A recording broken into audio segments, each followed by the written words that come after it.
Хамет, хамет. Байрам, байрам, байрам, байрам, делан, делан.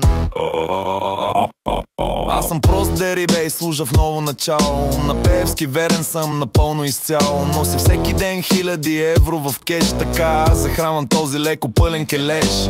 Всичко е бизнес, изправен е изцяло. Корпулентният лидер на ново начало. Мръшляците в София много ги мразя. Защо ли? Не знам, Делян така каза. О, Певски, ти си лорд на площада са плебеи. Вземи го, опиши в жълтите медии. Охраната голяма е и това е жалко. Явно компенсираш за нещо, че е малко.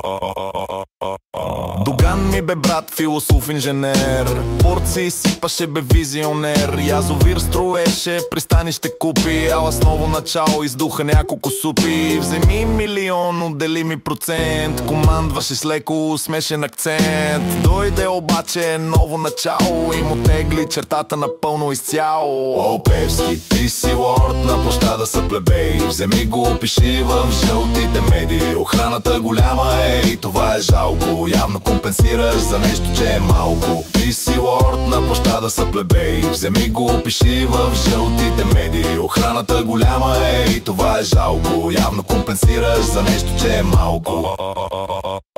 Ако дерибе и те вдигнем бунт някой ден, първи списък ще бъдеш ти нареден. Ама сега ме е страх, че виж прокурора по твоя за ръка ме вкара в затвора. Знам, че държиш съд, прокуратура. Бойко Борисов си го стиснал за кура.